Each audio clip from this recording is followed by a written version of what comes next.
The following program is rated TV MAL. It contains strong language and is intended only for mature audiences. I'd rather get it out the mud than get it for free. I'd rather settle it up front than run and retreat. I son these niggas just for fun, no need for caprice. And if you tell me that I'm done, you must think I'm deceased. With every breath I take, I'm taking it further. Fuck the word a couple times and deserter. Killing niggas off with every word. I'm talking first degree murder. Just sit back, relax, be the observer. See niggas really want me out of line. I'm seeing the signs. Every time I speak what's on my mind, I'm reaching divine. No, I need my mental realign, so I'm taking my time. But I can't let these people just define what they don't understand. I'm a real nigga, it's deep in my veins. And if you cut me open right now, you'd understand the reason I speak with the pain. I know a lot of people seek my defeat and it's strange, cause they gon' be the real reason I peak with the fame. All these opinions from people who never made it, I truly would rather speak with the greatest. I'm talking Drake, Cole, and Lil Wayne. Man, I know I ain't famous, but I'ma make them seek me out when they play this. The name is King Art, reppin' that Southeast. Niggas always doubt me, but I keep it real. Other niggas hella mouthy. Pillow talking niggas always saying shit about me. Every time we bring it up, the conversation get cloudy, so I learn to move different. I never ask for permission, only forgiveness from the people who would choose to listen. A lot of niggas turn they back, I guess they mood switching. I tried to hold it all in, but man, it's too tempting. Listen, we don't compare, I thought you knew different. I thought you knew better than this, I guess you fool slipping. See, jealousy gon' take control and have you tomb digging. And we gon' leave you in that bowl like the spoon missing.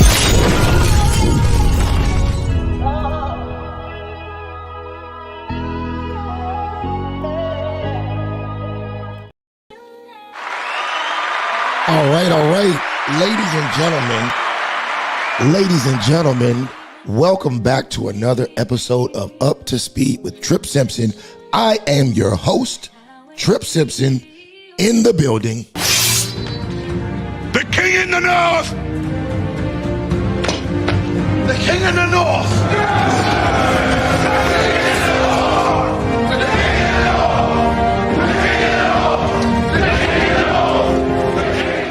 That's right. And we are back. And we got a very, very, very good show for you guys today. Got a lot I want to talk about. But before we get in to any of that, first and foremost, you know we got to handle business. Family moving up in the business. I know you're going to look after family. What family you talking about, Ice? Fuck, I look invisible, nigga. That's right. I am not invisible, so do me a favor. If you're watching on YouTube, hit that like button, hit that subscribe button, tap that notification bell, and select all. If you're watching on Facebook, hit that like button, hit that share button. Don't forget to comment in the comment section below. If you're watching on Twitter, hit that like button, hit that retweet button. If you're watching on Instagram for the first time, that's right, we're live on Instagram. Don't forget to hit that like button. And ladies and gentlemen, as we always do, we will be opening up the phone lines at the end of the show. I will place the link in the description on the YouTube page. I'll try to get it on Instagram, even though I don't know how I can do that, but we'll try to get that done. Now, without wasting any more time, let's get to this first topic. Now, first up, we got this Cardi B and Offset situation. So if you're not up to speed, last week, rapper Blueface took to Twitter to reveal that his baby mama, Krishan Rock, had recently slept with rapper Offset. Now, initially, most people thought it was a lie. However, later that day, Cardi B took to IG Live and told the world she was single. Let's take a look. 1 second. One man show, you know how it is. Let's get to it.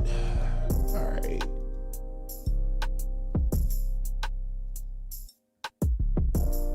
All right, so here's Cardi. None of that. Like I don't care about none of that.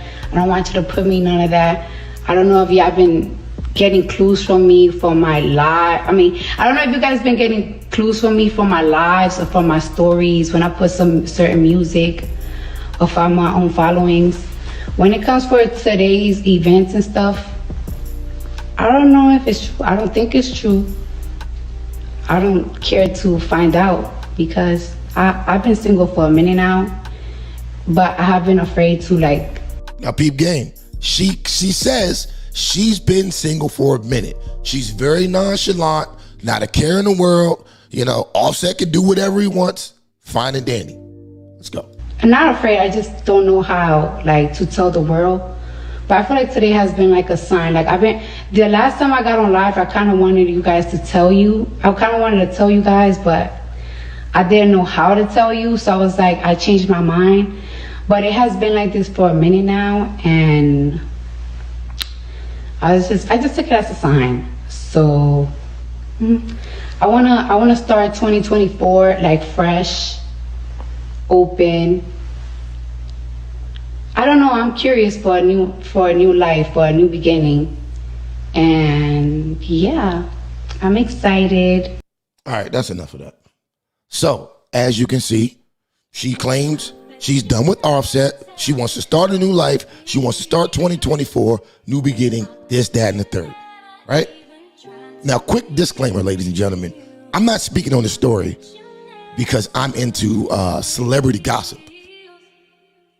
I could honestly care less about any of the parties involved in any of this foolishness. I'm just here to highlight the hypocrisy that society has when it comes to when men do things and when women do things. But back to the topic. Now, Offset played this situation perfectly, in my opinion. He let Cardi take to the internet and put their business all out in the street while he just sat back and minded his business. Granted, all the women under the comments were hyping her up and telling her how powerful and brave and strong she was for leaving him and all the whole nine. So then, video leaks of Offset and some model named London Perry bunned up at Kanye's album party in Miami. And all of a sudden, all that bullshit went out the window. Now, granted, I don't know for a fact if Cardi went off or Offset just because of the chick he had at the party or the chick he was with at the party. But I can tell you this. These women sit up and talk all this bullshit about how they done with you and how they single. And the very minute you stop kissing their ass and trying to get back with them, that's when all hell breaks loose. That's when they turn into Super Saiyan victim mode. Check this out.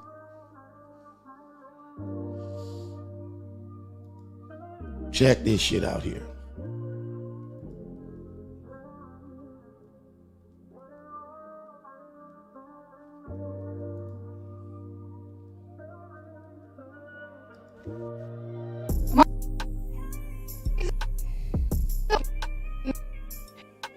Your shit. Cause you will fucking talk to a nigga and a motherfucker will play in your fucking face over and over and over and over and over again until you be like, watch what I'm about to do. Watch what I'm about to say. And it's so fucking sad that a nigga like to, this motherfucker really like to play games with me when I'm at my most vulnerable time, when I'm not the most confident. They like to play. Now hold up now. She seemed very confident in the live she did a day or two prior. She was very confident when she told the world that she was a single woman. But now that she finds out that nigga's being single right along with her, now it's a problem. Let's go. Play games with me because he knows I'm not an easy girl. He knows yesterday I could have been out, I could have been chilling, I could have been this and that. He knows I'm in my house. He knows that I'm chilling. He knows I'm not doing the most. And I've really been sparing you. You've been fucking feeling yourself, you bitch ass nigga, because of your bitch ass album and shit. And you really been fucking doing me dirty. Now listen to the hate in her voice. I don't know how you go from concentrating on you and being single to all of a sudden now he's a bitch ass nigga. Now he's this, now he's that. Because he's giving you the same energy that you put out there. Let's go. After so many fucking years that I motherfucking helped your ass. Not even a fucking thank you that I got for your bitch ass. And it's so crazy that I gotta go to the fucking internet because whenever the fuck I tell you something, you don't take shit seriously. And I'm so tired of it.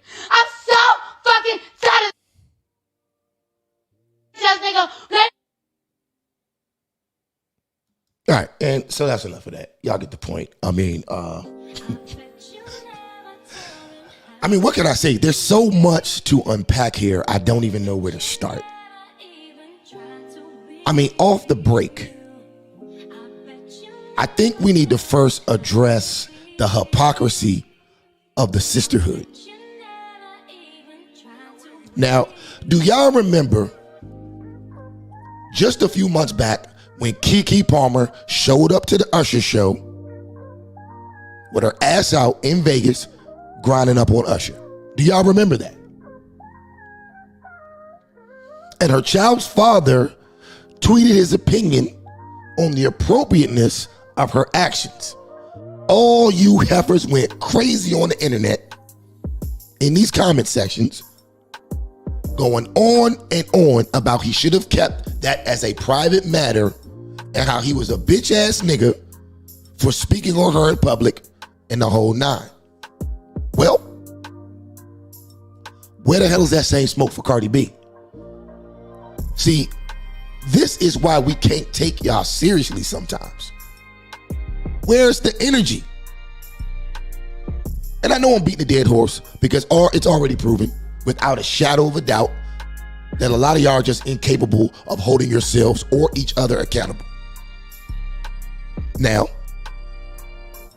let's go back 1 second because I want to show you something. I want to show you this tweet.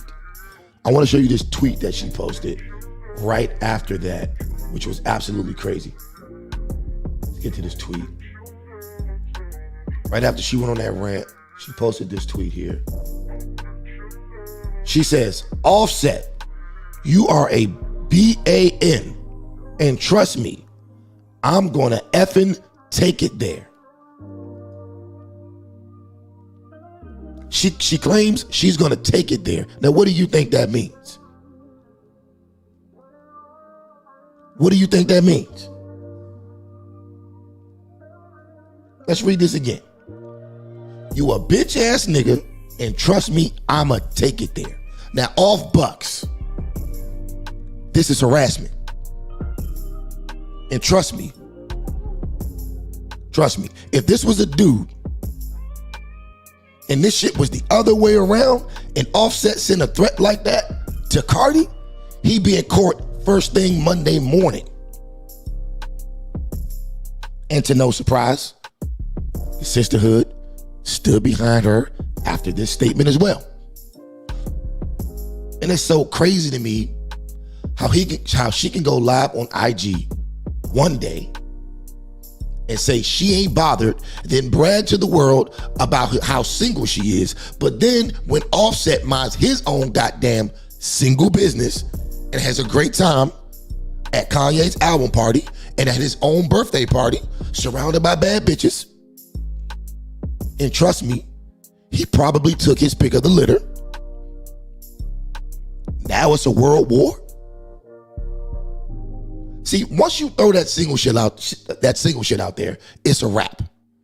You basically told the world that we're both free. So at that point, he took his freedom seriously. So I ain't mad at Offset. But I will say this. At this point, he better watch out.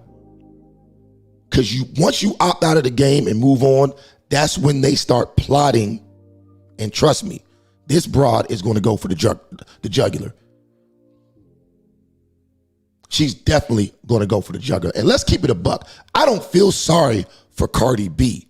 I don't feel sorry for Cardi B at all. First off, this shit is karma for all the innocent tricks that she drugged, robbed, and had raped by her own admission. And second, because years ago, she stated on camera that she really isn't interested in guys that don't cheat. You don't believe me? I got the video evidence right here. Let's go to it. 1 second. Let's get to that.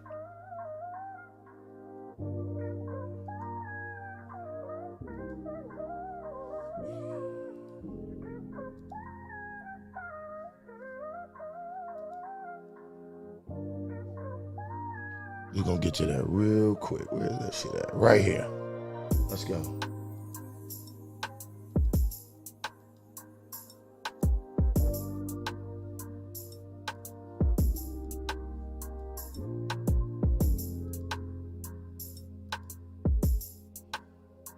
They were extremely faithful. Let's start that over.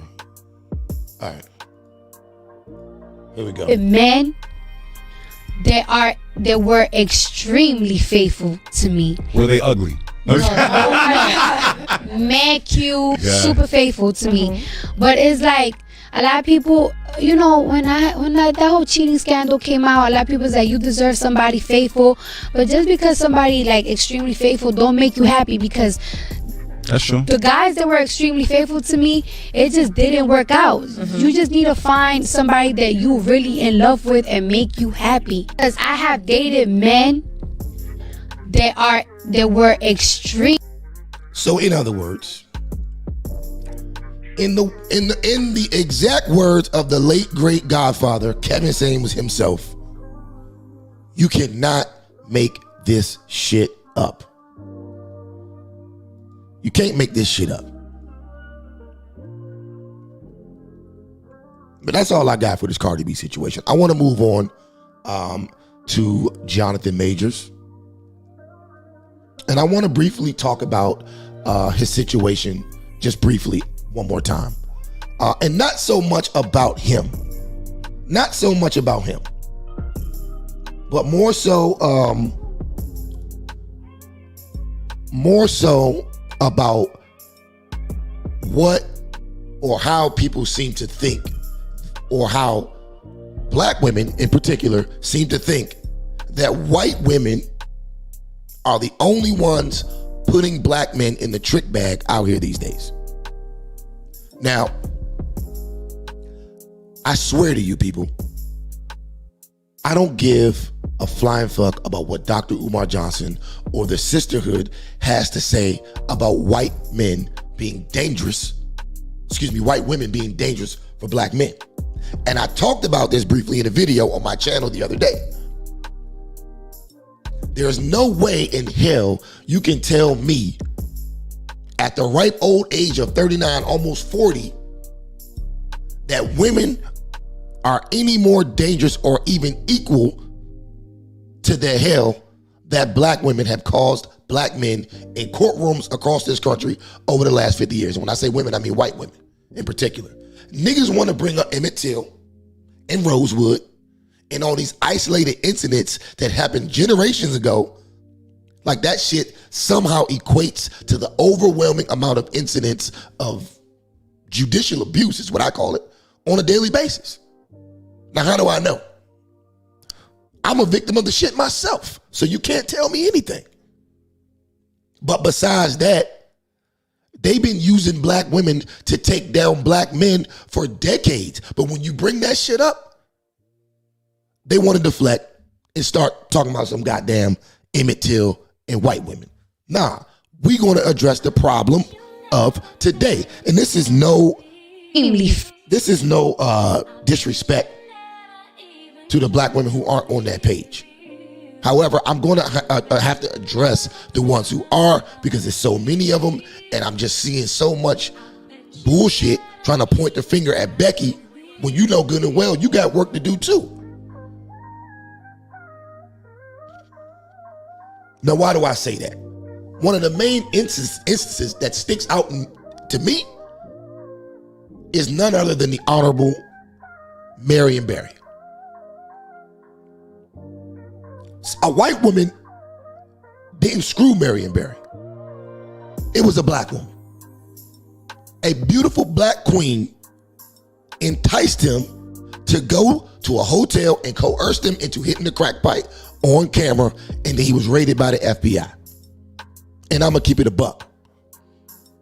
Marion Barry wasn't no crackhead by any means, but he let a piece of ass talk him into doing it. But Marion Barry is probably the only black politician, I'd say, that actually gave a shit about the people that he served. And a black woman took him down. And ladies, don't get me wrong. I'm not going on this rant to diminish all black women. I just want to give some of y'all a damn reality check. Because Becky ain't the only one out for blood here. The courts in America are designed to incentivize y'all to screw all men over. Now, let's not forget about Mike Tyson.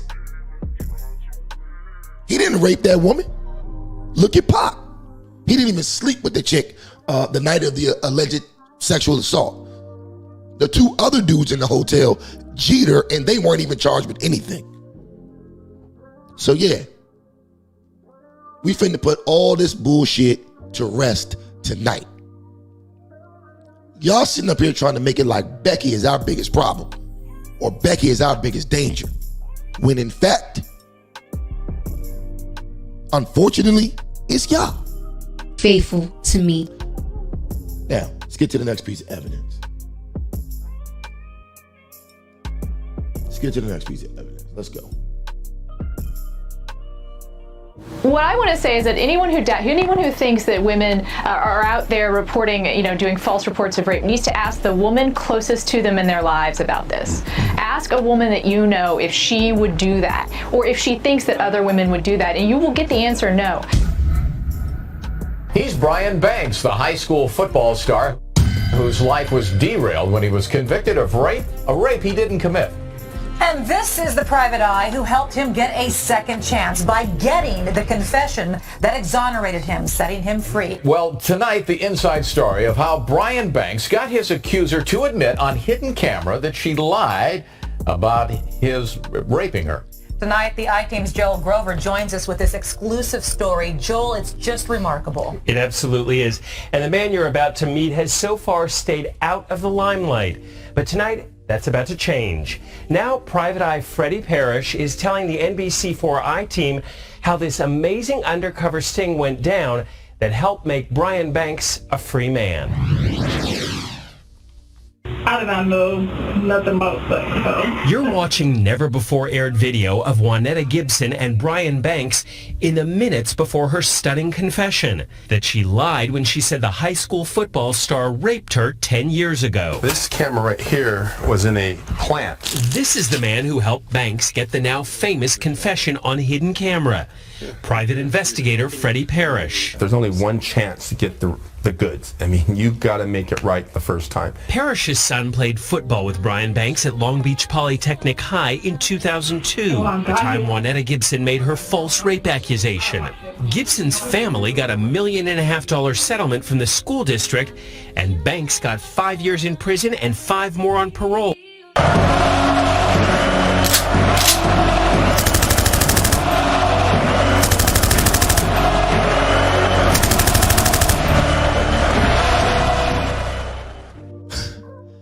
So you mean to tell me this black queen and her hood rat mama sacrificed this young man's entire life and his promising football career for $1.5 million, and they didn't even think twice about the shit?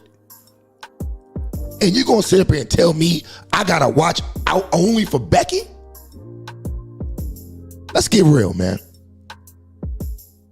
And this ain't a shot to all single mothers, but for the most part, these single mother raised hood rats are literally being trained to figure out a way to trap these young boys one way or another, and it's all for money. This is why Drake puts hot sauce in his condoms. See, if they take you,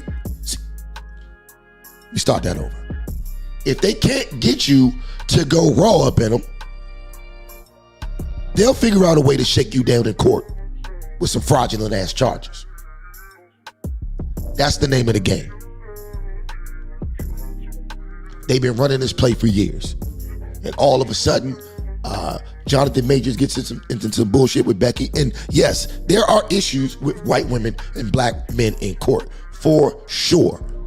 But the last motherfucking group that needs to be pointing fingers at anybody in regards to how black men are treated is black women, unfortunately, because this is everyday practice for y'all. Hell, It don't matter if you are a NFL player or you work for Metro. If you got a steady check coming in, nobody's sperm is safe. Nobody's sperm is safe. If you got a steady check, you ain't safe. The standard is steady check, car, and at least a 1-bedroom apartment.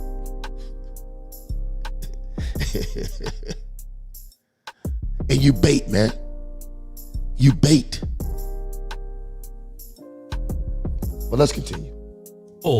Shackled with an ankle monitor. So I know I'm not behind bars and I know I'm not locked up right now, but I'm still very much incarcerated. Then last year, Brian Banks got a Facebook friend request from Juanetta Gibson. Mr. Banks called my son, Freddie, and asked him, what should I do? My son naturally says, hey, you got to call my dad. He'll help you with this. Once I was able to read the case, there was no doubt in my mind that this young man was innocent.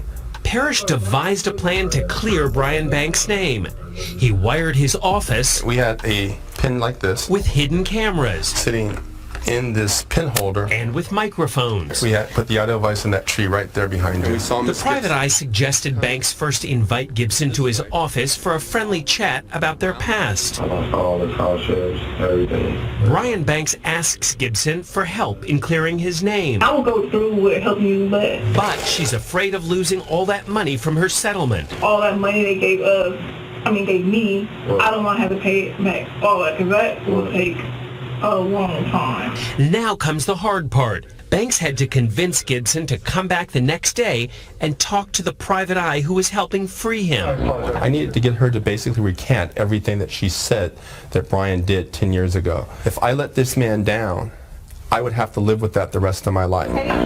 The mood in the room was light, but investigator Parrish's questioning got heavy. When did you lose virginity? Was it after him, before him? After. Now the big question. Did he break you? No, he did not break you. Did he kidnap you? No. When she said those things, what did you say to yourself? Wow, I got it. It was the key evidence that Banks' lawyers from the California Innocence Project needed to go back to court. And that undercover video got Brian Banks' rape conviction thrown out.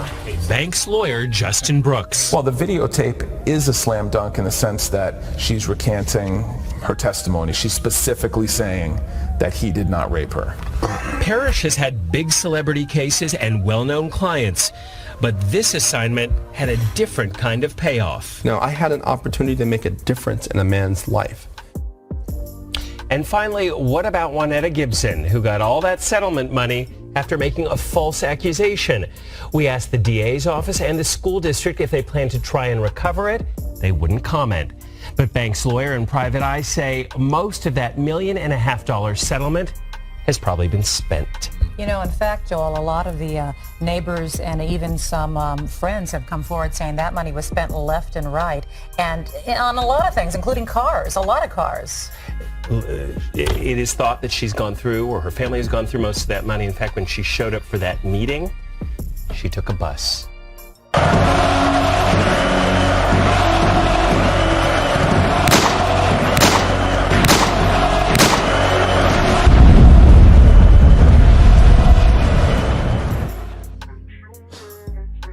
God damn, man. She got all that motherfucking money off this poor young man's freedom and didn't even have the common sense to save it. These are your loyal queens, though. But I ain't trying to beat a dead horse. We're going to move on to the next topic. All right? And ladies, at this point, y'all are in the clear for the most part of the rest of this show. We got to get on these silly ass old niggas real quick before we get into the main topic of the night. And after that, hopefully we get some calls and then we'll close this thing out. So,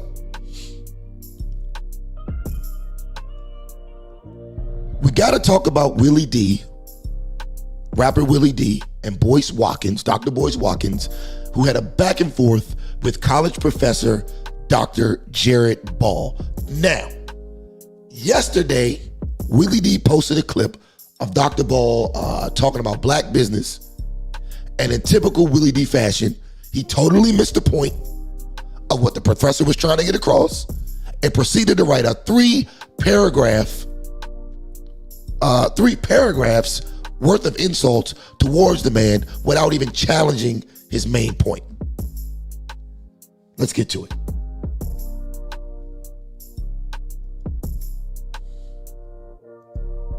Bear with me, people. I'll be right with you. All right.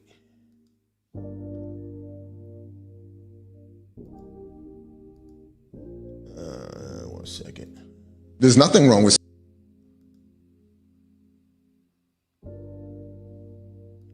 All right, here it is right here.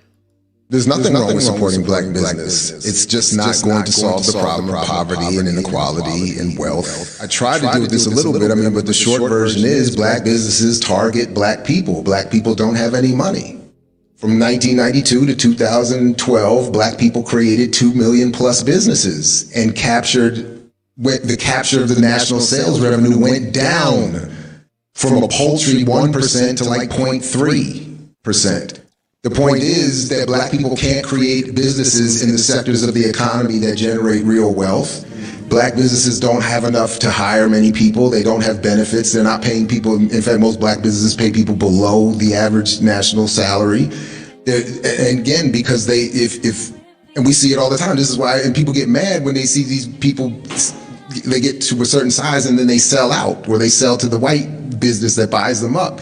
Well, that's ultimately what you want in a capitalist economy. That's the goal, to get big enough to because you can't expand. It's not that supporting black business is wrong, right? If I want to buy a cookie or a chocolate or a candle, sure, I prefer if I can support a business run by my people. I think the danger, as you say in your book and in your work, is believing that that's our path to black liberation, right? Like we can't buy black our way to freedom. Which is part of the danger of this propaganda. There's nothing wrong with supporting black. So there we have it.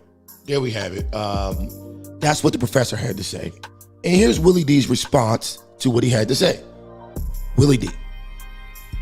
Once he said black people don't have any money, all credibility was lost. I'm talking like Willie D.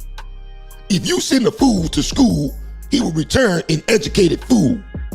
I'm sick and tired of these indoctrinated, so-called educated niggas talking down on black society and getting a pass because they don't know how to put words together and recite a few statistics they got from master's children. Like the usual ops, they can tell you everything black people are doing wrong, but they seldom, if ever, mention what blacks are doing right. The way you can tell that they ain't about shit is they spend more time talking about the problem than the solution. Yeah, we have work to do, but so does every other group. Blacks have survived, thrived, and contributed too much good to the world to receive more criticism than credit, especially from black people. No other group of people on this planet celebrates and supports individuals in their group whose hustle is to remind others every MFing day of their shortcomings like some in black society does. I don't care how much money or how many degrees you have. If your criticism of black society outweigh your contribution to black society, you're not just a coon, you're a motherfucking raccoon. Willie D.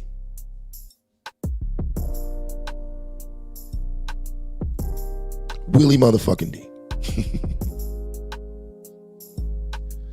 Now, granted, I may not necessarily align with everything that Professor Ball takes stances on, but I can definitely say he's spot on when it comes to this topic. He's also gone to great lengths to research his thoughts and has even written an entire book about it. By the way, the book has been peer-reviewed by other PhDs.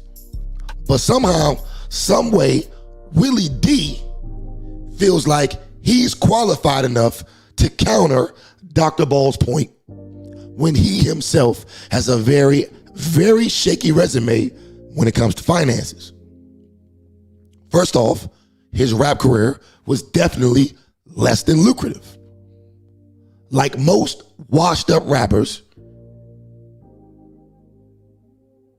and now he's an activist.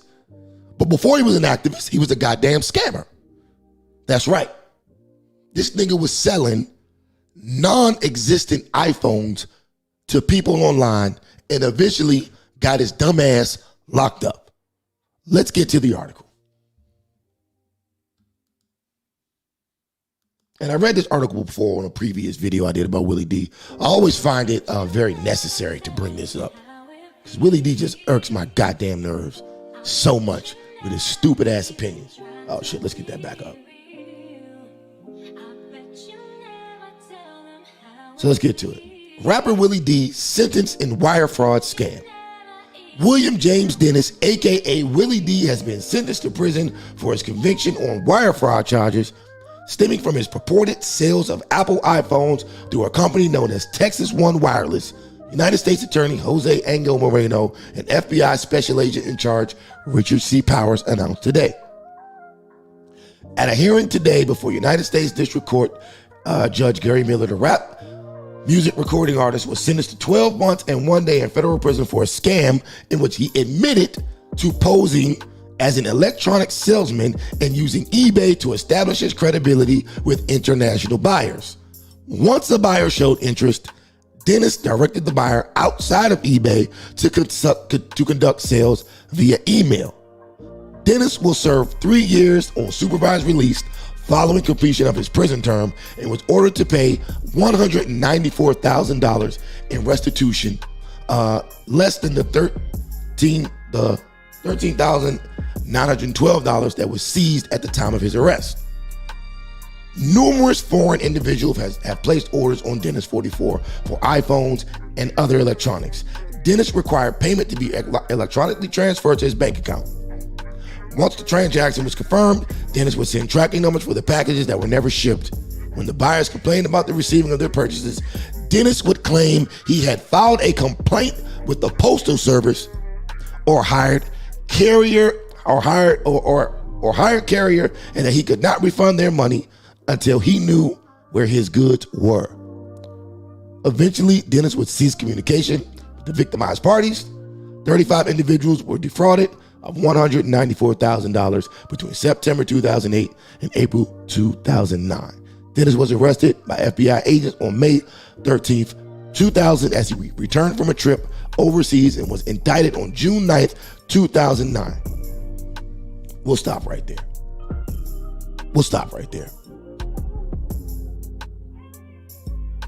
I mean, shit.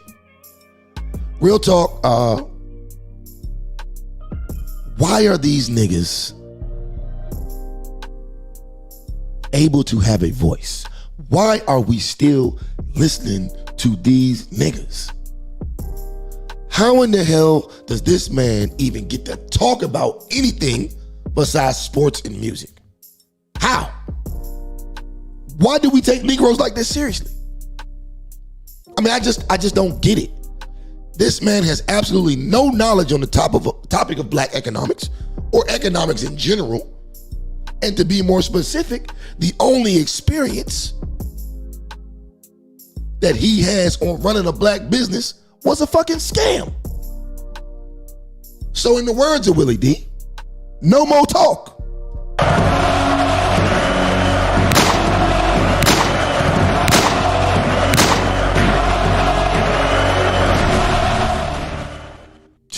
My God, that's got to be the stupidest catchphrase on YouTube, I swear. That's his shit. Now, what's even more alarming on this post was Dr. Boyce Watkins entering the chat. And this is what he had to say in the comment section.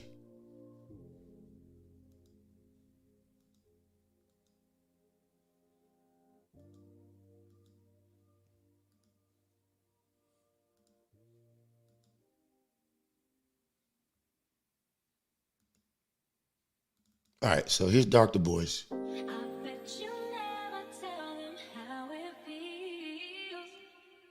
me 1 second, let me get to this shit. All right. Here's what Dr. Boyce posted in the comment section. He says, as a person with a doctorate in finance who works hard not to be an educated fool, I respectfully disagree with this brother's assessment. The assumption he seems to be making is that for us to be liberated, we have to make as much money in our business as white people, which is not true. That is like comparing a grown man to a newborn baby. It's not going to take a generation or two for black-owned businesses to grow, but they can. We aren't going to make trillions overnight. Now, let me stop right there. Let me tell you inherently, before I read the professor's response, because the professor definitely chimed in. While it's true, we don't need to make as much as the white population necessarily through business or in overall acquired wealth. We at least need to represent our percentage or somewhere near our percentage of the total wealth of the economy. White folks own 124 billion of the 130 something odd million, 124 trillion of the 130 some odd trillion dollars in the entire economy. We own 7 trillion. So we own less than a percentage of all the wealth in the United States, and we've been here since its inception. We are roughly 15% of the population, and we own less than 1% of the wealth. With those type of numbers, it is basically impossible to catch up unless an extreme catastrophic event happens. There's mathematically no way to catch up. Mathematically, it's impossible. But you got these dumbass niggas, Willie D and Boyce Watkins, chiming in, insulting people who have studied the shit.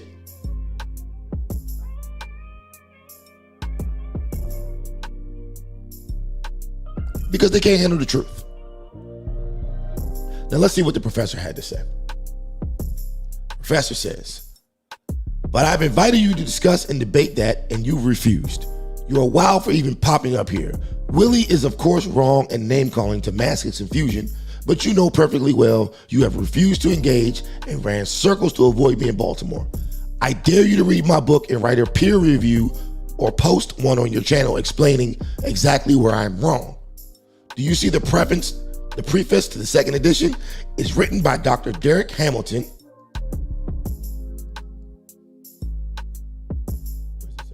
whose PhD is in economics. I dare you to publicly demonstrate his misunderstanding or the mistakes in his support for my work. You are shameless for showing up here like this, flaunting your credentials as if mine don't stack up or as if that somehow supports your unsupported criticism in this post. You duck me and my work only to pop up here like this because. Address my work.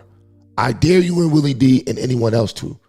Use the PhD you've waived and write a peer-reviewed journal critique of my book. My book went through peer review. So I'm not worried that you can expose some flaw, but I do dare you to try.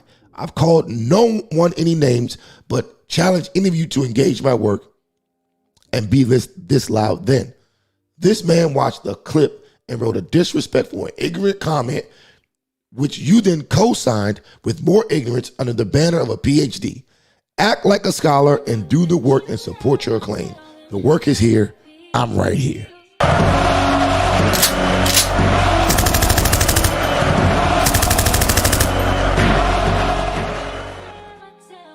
I know that was a lot of reading, but that had to be said. I wholeheartedly agree with Dr. Ball. Dr. Boyce Watkins is nothing but a glorified race grifter with a PhD. This Negro sits up on his channel all day ranting about absolutely nothing and then promotes a financial flashcard game to blacks as if we're too retarded to easily Google the information for ourselves. Yvette Carnell has pretty much already exposed this clown several times. But to put things in their proper perspective, let's watch Dr. Boyce Watkins in action.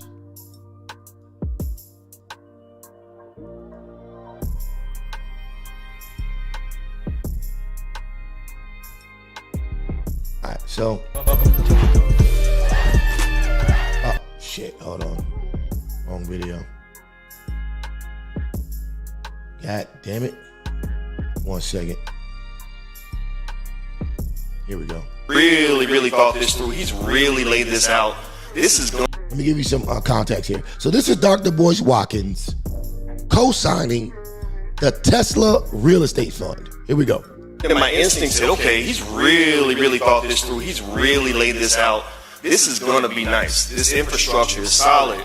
And I immediately gained faith in what Jay was doing. You know, I said, okay, you know what? I'll back you. Let me know what I can do. Let me know how I can help. I was one of the initial investors. I stepped right up and wrote my check and sent it in, and I said, I'm in this. And we talked about it. I supported. People asked me about it, and I always, whenever they ask me about it, I always tell them the same thing. Why not?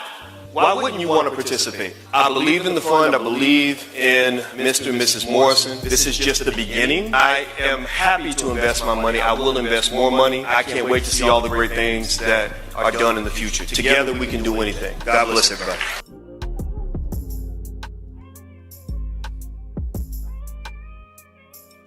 Now, I've given my thoughts on this real estate fund a bunch of times on this show. When he first came out with the fund, I told you guys not to buy into it. But that's just my humble opinion.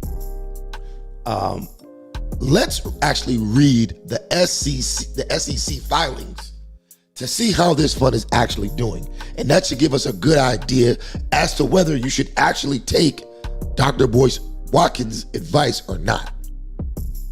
Let me pull that up. I got the SEC filings right here. Let's pull up 2021. Check out 2021. Let's see if I can blow this up. All right. Check out 2021. All right, 2021. All right. This guy has a, now granted, this fund, he funded about $7 million. He got about $7 million for this fund, I believe. Look at his, for year 2020 and 2021. He's got operating expenses, administrative and marketing, almost $1 million in 2021, $765,000 in 2020. Management fee, $243,000 in 2020, $280,000 in 2021. Now, I know what you're thinking. Well, he's got to have administrative and marketing. Who's doing the administration and who's doing the marketing? Jay Morrison was. So off the break, out of a $7 million fund, he's paying himself $1 million a year. No, $1 million a quarter. A quarter. Almost $2 million a year in fees to himself out of a $7 million fund. And I'll put the link in the description so you guys can go through this report yourselves, because I don't want to spend all day on this. Let's go down. I want to show you something. So at the end of 2020, the $7 million fund ended up being $3,869,826. That's what's left of the fund. 6 months later, 2021, $2,757,765. So he went from 3 million to 2 million in 6 months. This is how the fund is dwindling. Okay? Now, let's go to 2021, 2022 quarterlies.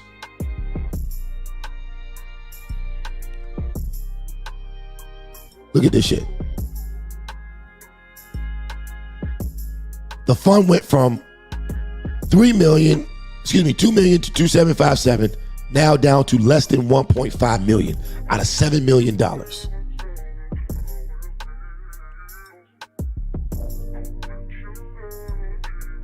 This is crazy. I don't know if you guys know how to read these type of filings. I'm not going to go over it because I don't claim to be a financial analysis or analyst, but I'll leave the link in the description so you can go back and read this. This is totally insane. If you gave this man your money, you need to file a lawsuit. Look how the market, the total expenses. Look how high the marketing fees went.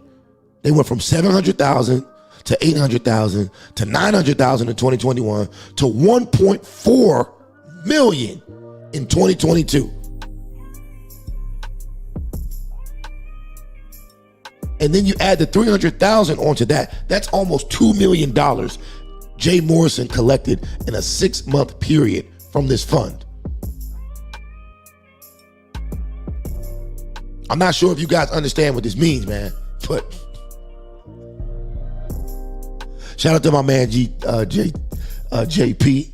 He says, let's go. Tripping ain't easy, man. My nigga, let's go. Yo, we cooking these fools tonight. We cooking these fools tonight, man. So yeah.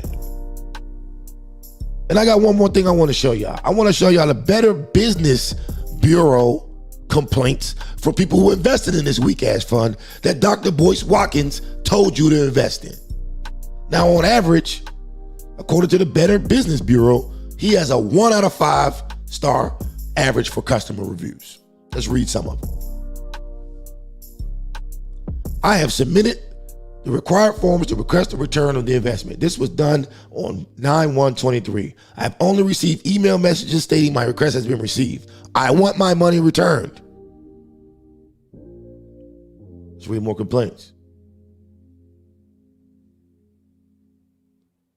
10/27/23.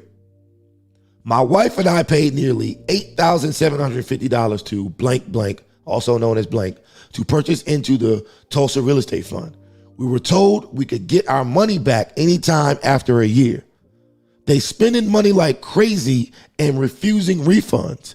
I fear they will go bankrupt and we will get nothing. Blank portrayed himself as a successful real estate investor that has sold and listed hundreds of houses. Yet in our research, we cannot find him listed as the real estate agent for a single property over the last 15 years.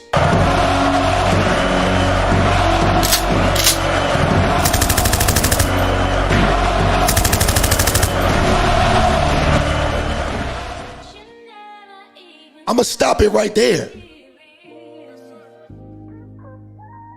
This is y'all, black folks, this is your problem. You let motherfuckers start talking that race shit, and once they get on the race shit, they get you pumped up, and you start not thinking with your mind, you start thinking with your heart.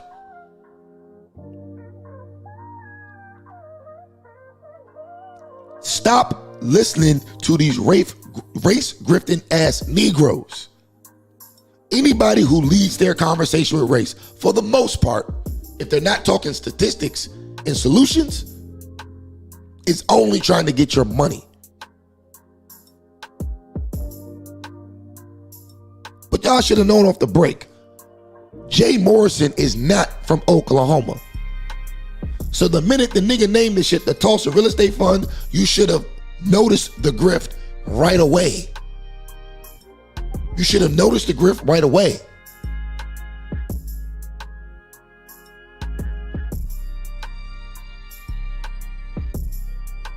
Man, we're going to get on to the next topic, man, because the next topic is pretty long. And it's more important to talk about these race grifting ass niggas. It's definitely more important than that. Bottom line is, though, Boyce, the finance PhD, is just as clueless as Willie D. D is in dumb, the scammer. Now, let's get into this Christian Key situation, and we're going to wrap this thing up, man. All right, so for our final topic for the night, we're going to be talking about the recent Instagram Live posted by actor Christian Keys. Now, real quick, salute to that brother.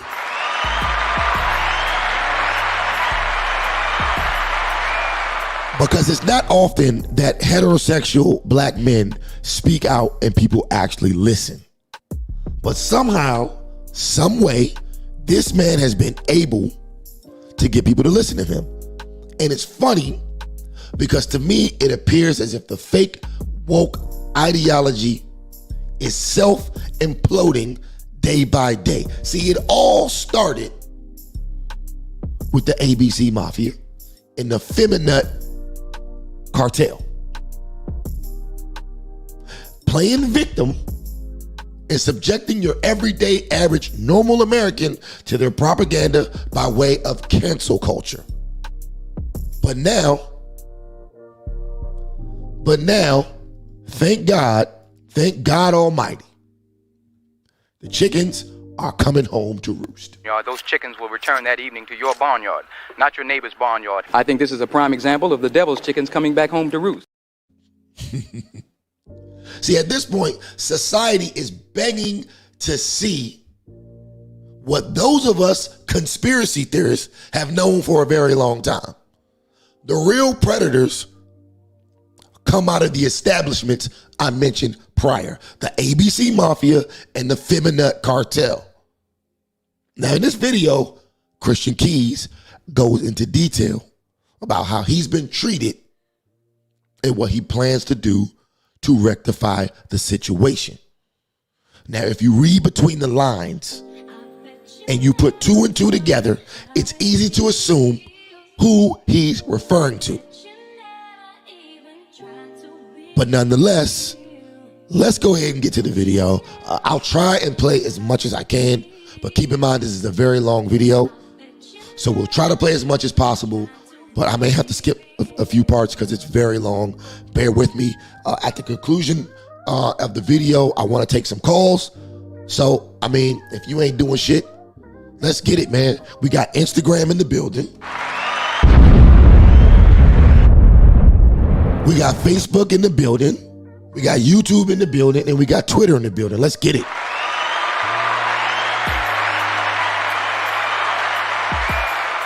Let's get it. So let's get to this. Let's get to this brother Christian Keys' situation.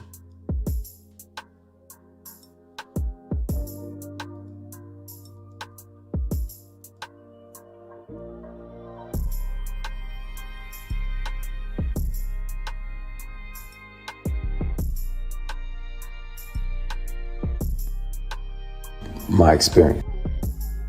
All right, let's speak on it. All right. Good evening. Hope everybody's doing amazing.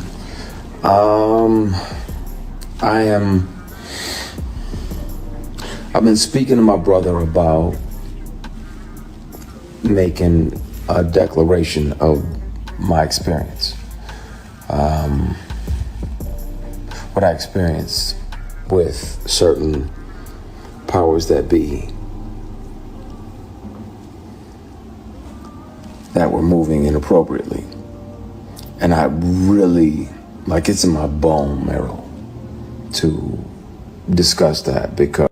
Real quick, if you're tuning in live tonight on YouTube, hit that like button, hit that subscribe button, tap that notification bell and select all. Don't forget to hit that live chat. We need activity in the live chat to get this thing in the algorithm. Also, if you're on Facebook, hit the like button, hit the share button, comment in the comment section below. If you're on Instagram, let me see them comments, hit that like button.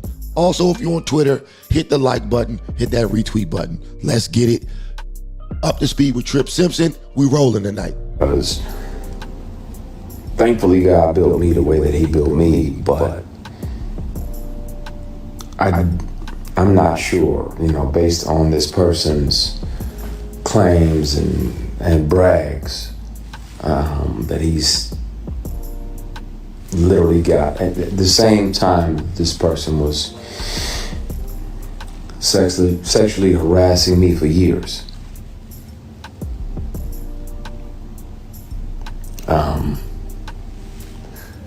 He was claiming, you know, that he had multiple young black men on the payroll, and they just had to show up when he requested them to be there. And real quick, who y'all think he talking about? Who y'all think he talking about?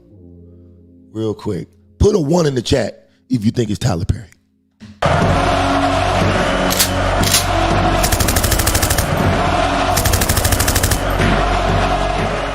But I digress. Let's go.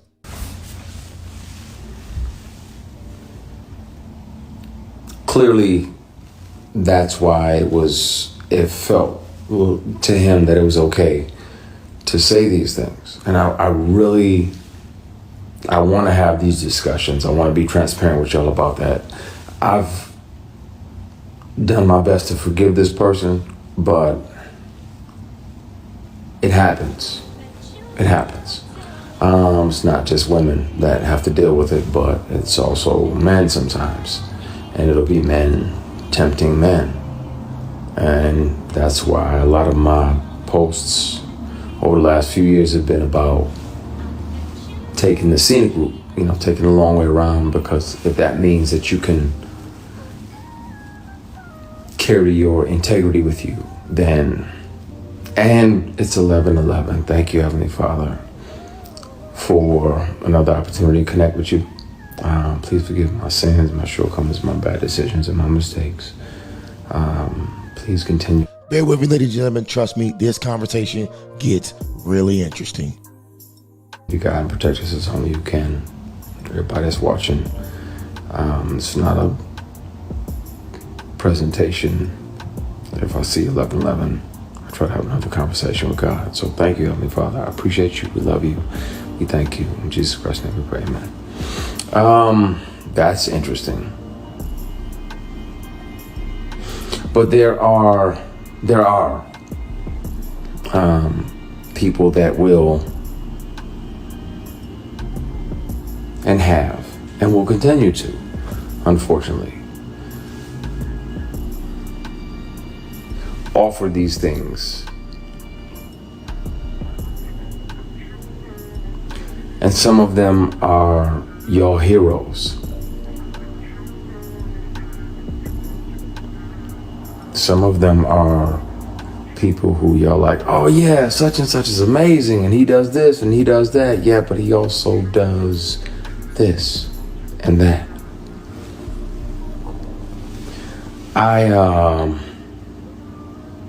At some point soon, it's gonna have to come out. I've kept one of these on me since 05. Whether it's a keychain recorder or a pen, because most predators would check your phone. So peep game. If you don't understand what he's saying, ladies and gentlemen, he just showed you a pen recorder. Now, there are two types of pen recorders. One records audio and video, and one records audio. And he kept those on him at all times. So what he's saying is, this person, in this particular part of the video, because there's multiple people that he's going to talk about. This particular person that he's talking about, he has them on multiple recordings sexually harassing him and trying to solicit sex for money and sex for work. Now, I don't know if he said it yet. I don't think he did, but this person is a billionaire in the film industry. Now, I'm no rocket scientist, but there's only 17, 18 black billionaires in the world.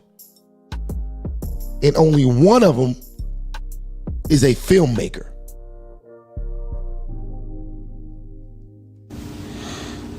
And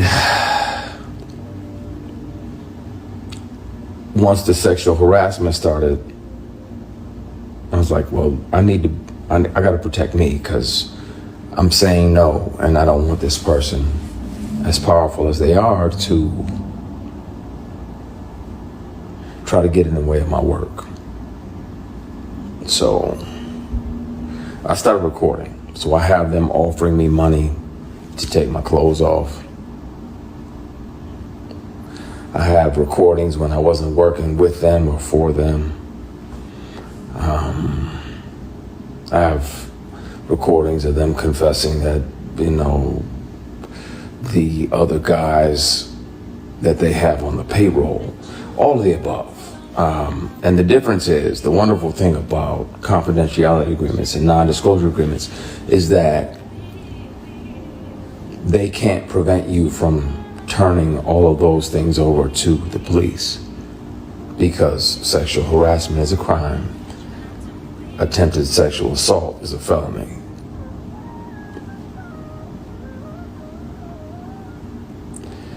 And Tams, you literally just asked, why do we as black people have to deal with that? But sometimes it's our own people. Sometimes it's our own heroes.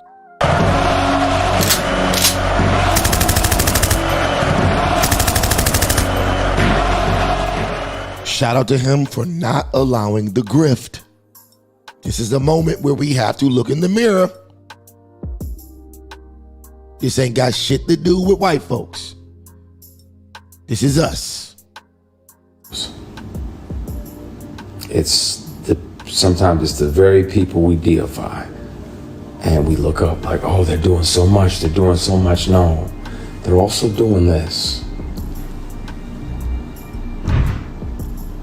And my only reservation about naming the people, you know, there was directors along the way like, hey, you know, you read for this, that, and the other. You want to come back up to the apartment? I'm like, nah, I'm good. You got my headshot, my resume, and I'm good.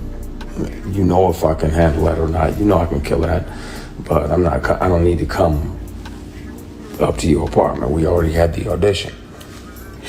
There's other people that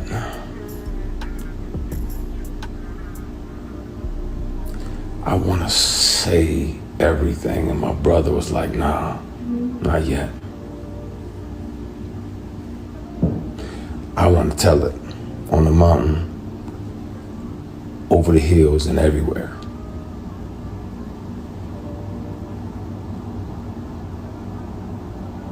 I want to speak on it. And the good news is that they don't even have to believe me. Hopefully they would, but even if they don't, they can hear this person.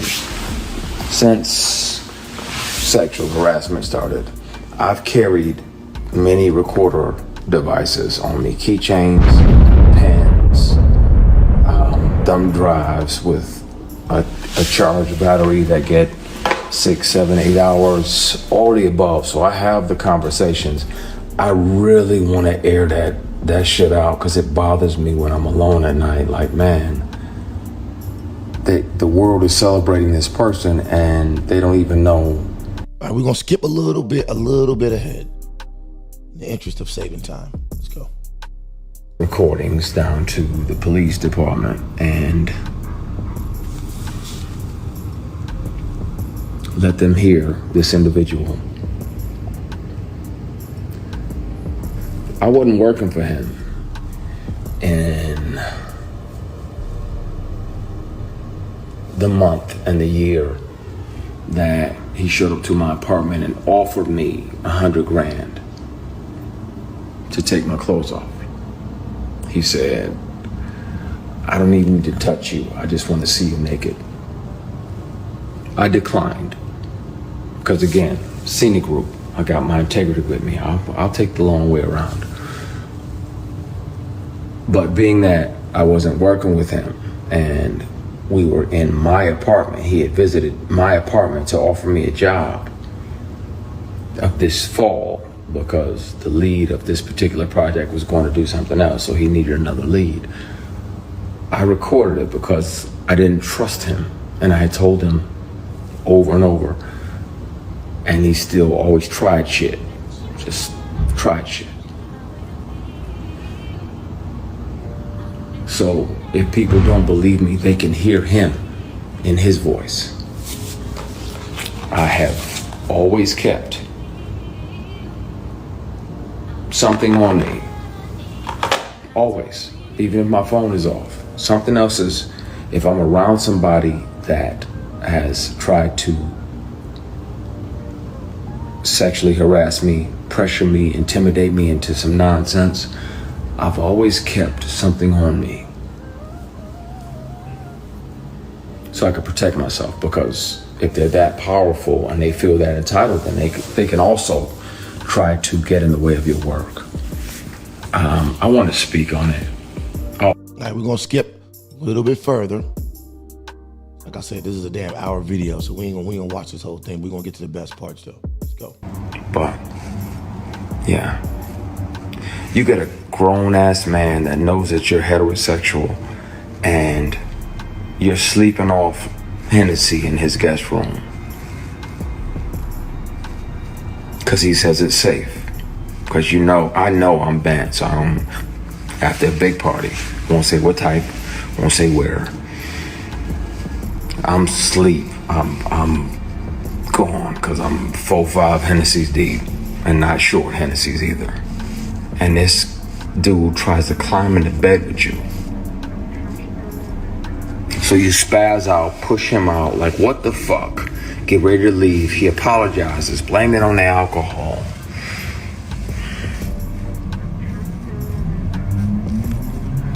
And you try to forgive him. So you're like, all right, man.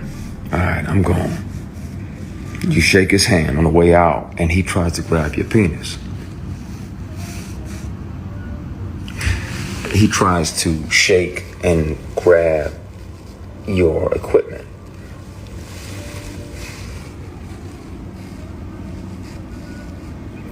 And you spaz even more. Like, what the fuck you doing, man? What the fuck? Oh, my bad. So you go to leave, he tries to do it again. Now, at that point, my only regret is not breaking multiple bones in this person.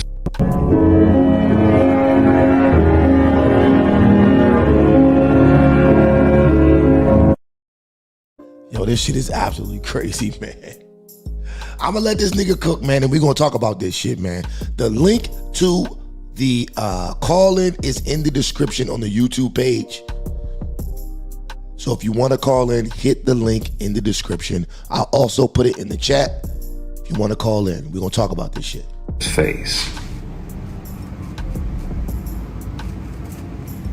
Like beating the dog shit out of this person, right? Because that's available to me at all times. That inner grizzly bear is always available, but in the moment I'm like, what the fuck?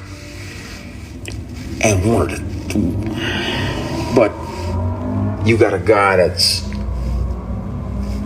a billionaire and I got $3 grand in my bank account. Who they gonna believe? Right? I got that $3 grand. That's my son's mom's rent for next month. You know, gotta make sure little man's taken care of. That's my rent, and that's a little bit for the gas tank, and the rest of it I can go to the dollar store and get some bread and bologna and hot dogs and mustard and you know, I can get by. Work was slow, and a lot of the work that was coming it had penis attached to it. I'm like, fuck that, man. That's not what I want. That's not what I'm about to do. I regret not speaking up then, not being brave enough to. All right, we're gonna skip a little bit further. We're almost done with this video. Then we'll get to calls. Let's go, let's get it. Or the attempted sexual assault or any of that. They're gonna be able to show up and work and create amazing and great stuff without that. I was on a show. Now pay attention. So at this point, he's talking about a woman he was working with that has a lot of clout in the film industry that he was on a show with that got out of line. And if I had done what this actress did, just switching lanes, If I had done what she did, I'd never work again and I'd be in jail. She used to come up and pat me on the jump, like pat my penis, like, ooh, okay, I see that print. And I checked her, I grabbed her hand right away, checked her, like, what the fuck are you doing? That ain't okay, I'll do that shit, I'm going to jail. What are you doing? She did it again. Grabbed her hand, I was like, stop, that shit ain't funny. We're preparing for a scene, she walks past, cups my equipment, and was like, oh, you got some girth. When I tell you, had that been a dude, I'd have punched them in a motherfucking mouth.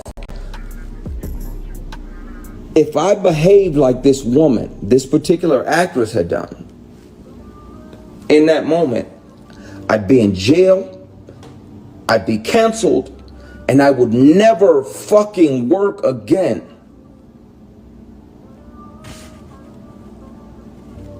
You don't get to walk past somebody and be like, oh, that's nice, and pat them on their fucking private.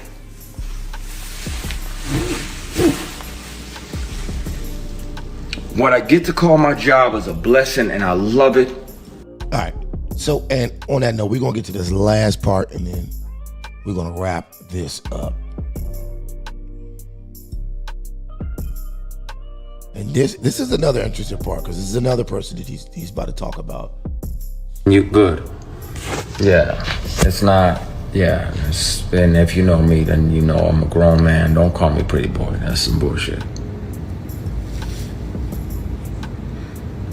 So yeah, I needed to vent and get some of this out of my system, because there's a vitriol that you carry when you deal with this, and there's a trauma that comes with it, because you never know. Like, okay, is this meeting legit? Or is this some bullshit? Is this another one of those meetings where you meet with a black billionaire businessman, and while my manager is there, everything is everything. I got my Kinko's presentation with the plastic cover on it. I paid good money on this, good money. I'm running it down like you can invest in this, that, and the other. As soon as my manager leaves, he moves into a conference room. And I'm like, okay, it's a conference room. Nothing sketchy about this. Didn't realize that the doors on the side of the conference room right there led into his suite. So about 8 or 10 minutes, I'm nervous enough. I'm like, okay, what the fuck? Okay, you changing? You got to use the bathroom. Is it number 2? Cool. He comes back in silk pajamas, silk robe, right as they're delivering strawberries and champagne, like this is Pretty Woman. Or okay, is a hell of a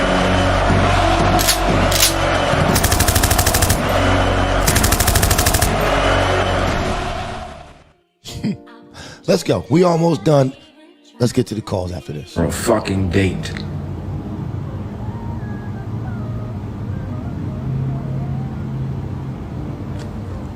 Now, I'm like, wait, whoa, this ain't that.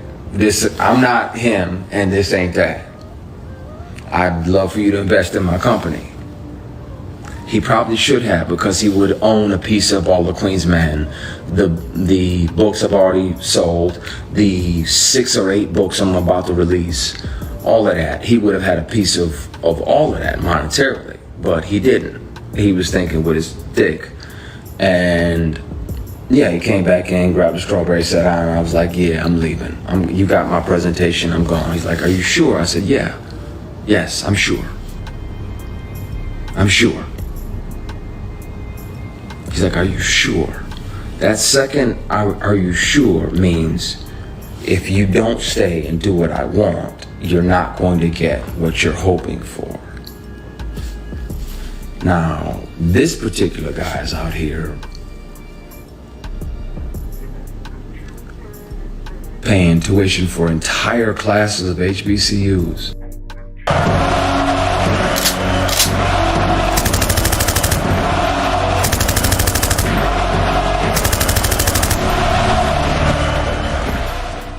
I'm gonna stop it right there, I'm going to stop it right there. Black business. It's just. I'm going to stop it right there, right?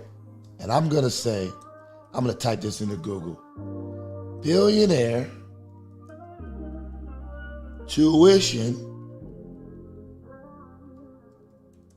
HBCUs.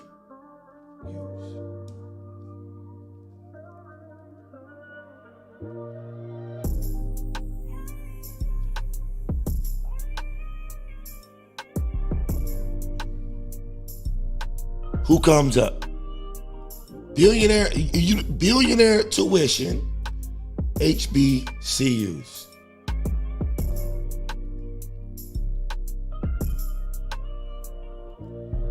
I'm gonna show y'all what pops up. Give me 1 second.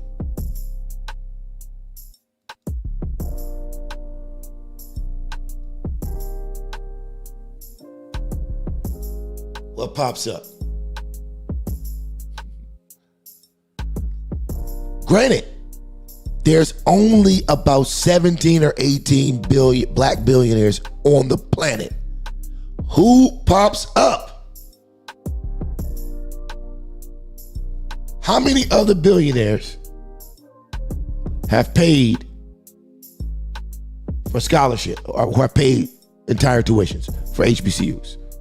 This is not a everyday practice of black billionaires.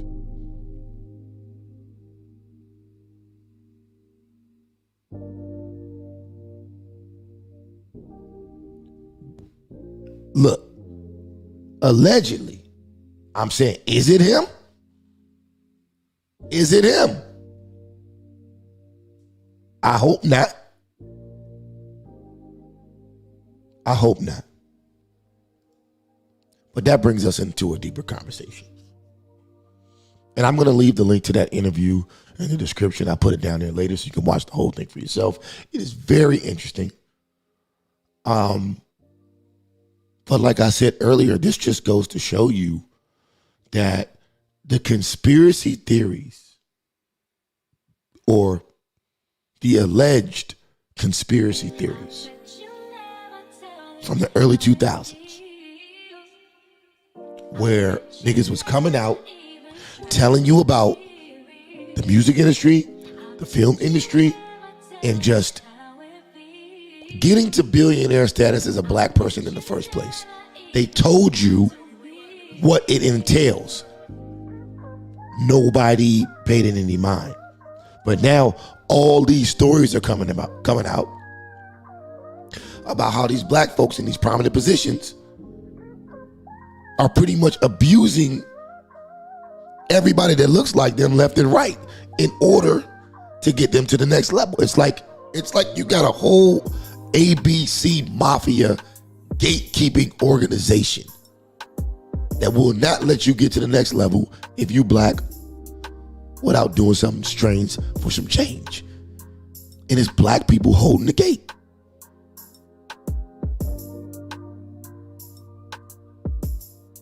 So all these years when we thought Jaguar Wright was crazy, all these other people that came out and started talking about this shit, we thought they were all crazy. Turns out they're all right. They're all correct. We just seen this brother pour his heart out. And honestly, I watched the whole thing the other day. For an hour, he poured his heart out, trying to tell you people what's going on. You ever ask yourself this question? Why do it seem like the best actors,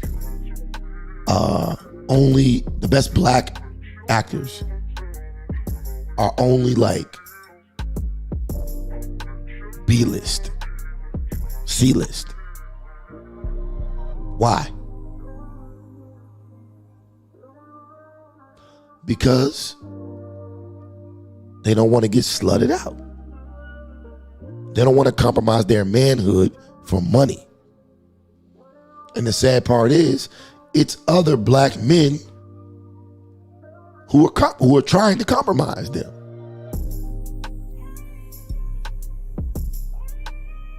So, while I don't necessarily think that Cassie was actually beat by Diddy, and I said this before, I don't think Cassie was beat by Diddy. I don't think she was even raped by Diddy. However, I'm glad Cassie came out with what she came out with, because I definitely think that Diddy participates in some of the behavior that Christian Keys was talking about a lot of these black billionaires participating in order to move people to the next level. I definitely think he's doing that to people. And I think Cassie had a front row seat. And I'm glad, honestly, I'm glad she exposing Diddy.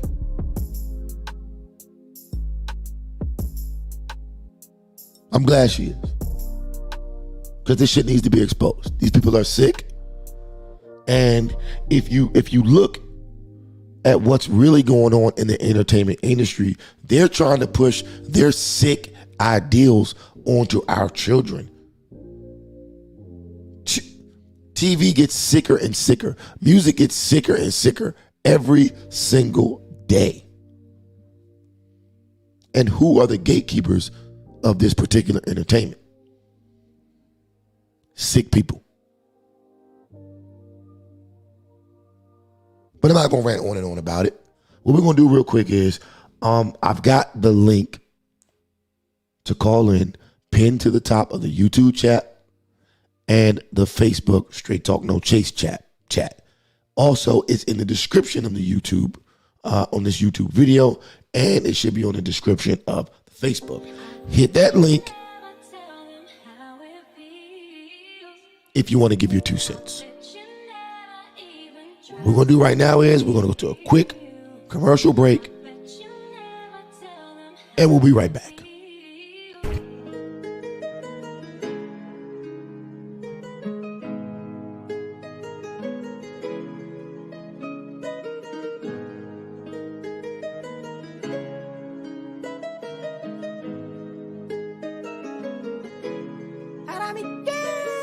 हरामी gang यहाँ पूके सब हरा माल रत वके यहाँ आके रती सबकी लाल चिल्लम का टान मारो बॉम्ब वाला शॉट समर और विंटर हमेशा रहते हॉट लॉन्डियों को भाव नहीं सकती अपना स्वैग में भी आके कभी देख I'm a black nigger I'm a black nigger Ranchi के स्ट्रीट से हाथों में बीट है हेडफोन में बीट बजे कागज में गीत लिखे black nigger I'm a black nigger Ranchi के स्ट्रीट से हाथों में बीट है हेडफोन में बीट बजे कागज में गीत लिखे black nigger I'm a black nigger जिगरी जो यार है चाहे तो चार है सब वफादार यहाँ फाड़ देते गाड़ है उंगली करे कोई हमें उंगली उनकी तोड़ दे दूर रहता उनसे जो लोग मतलब में मुंह मोड़ दे भाई पगला गया गाना मेरा सुन वो भी बोले मेरा भाई I'm a black nigger I'm a black nigger Ranchi के स्ट्रीट से हाथों में बीट है हेडफोन में बीट बजे कागज में गीत लिखे black nigger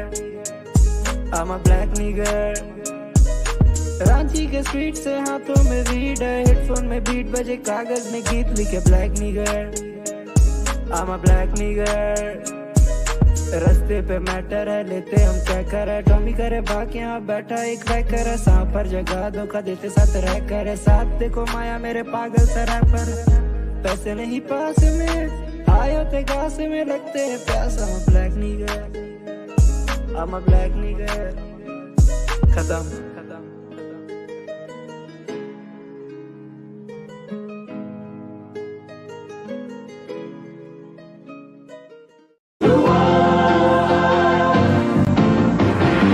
It doesn't matter what comes, fresh goes better in life with Mentos fresh and full of life.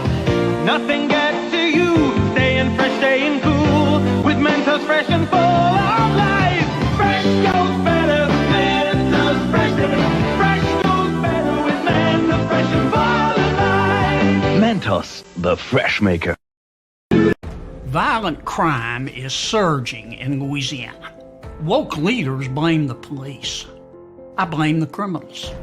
A mom should not have to look over her shoulder when she's pumping gas. I voted against the early release of violent criminals, and I opposed defunding the police. Look, if you hate cops just because they're cops, the next time you get in trouble, call a crackhead. I'm John Kennedy, and I approve this message.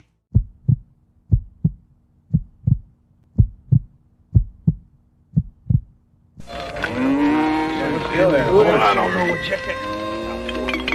Hey, Cookie, more pecani sauce. Yeah. This ain't paste pecani sauce. What's the difference? Cookie, paste pecani sauce is made in San Antonio with fresh vegetables and spices by people who know what pecani sauce is supposed to taste like. This stuff's made in New York City? New York City? Get a rope. Pick up the original pecani sauce. Pick up the pace.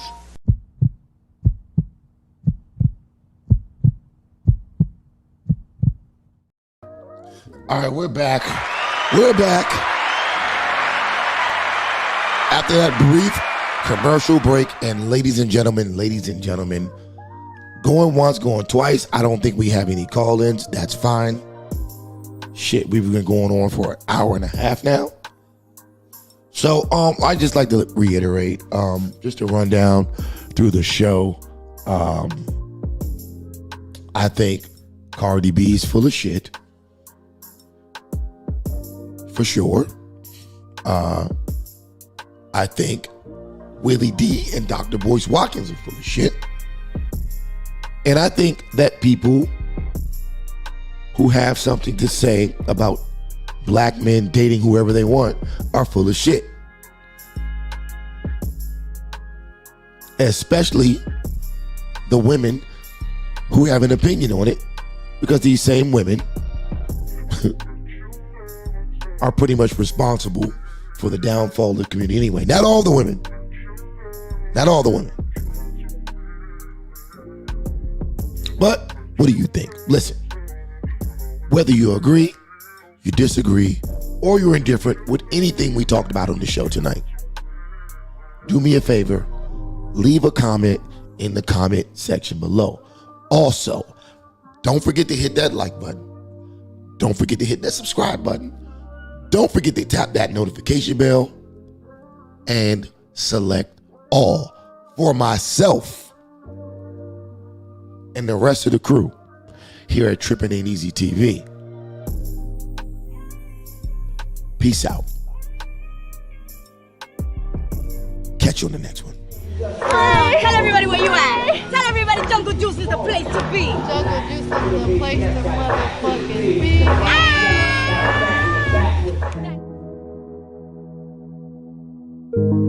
If you were worried about where I've been and who I saw, or what club I went to with the homies, baby, don't worry, you know that you got me. I'm never worried about where I'm at or who I saw, or what club I go to with the homies, baby, don't worry, I know that they got me. This is the place to be, Tulum 2023, Jungle Juice. Holla!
Is there anyone out there who still isn't clear about what doing drugs does?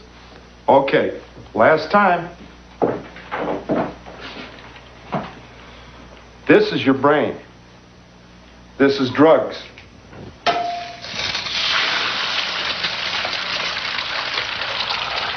This is your brain on drugs. Any questions?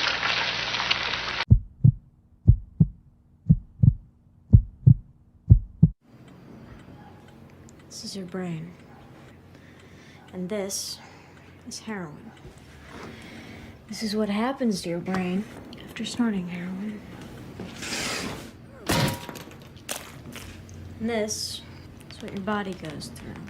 Wait, it's not over yet. This is what your family goes through. And your friends, and your money, and your drugs, and your self-respect, and your future. Any questions?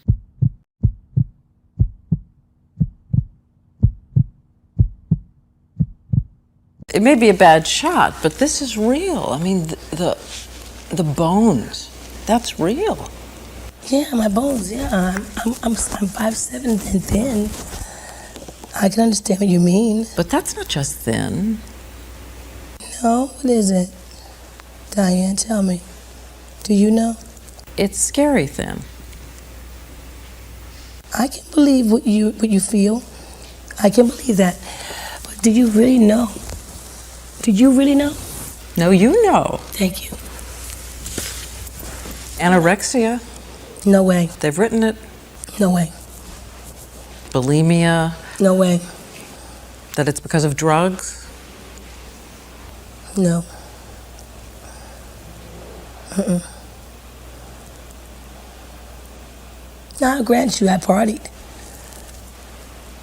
But there have been times when I know I was going through a lot of emotional stress and my eating habits were awful. Whitney dying. Crack rehab fails. First of all, let's get one thing straight. Crack is cheap. I make too much money to ever smoke crack. Let's get that straight, okay? We don't do crack. We don't do that. Crack is whack.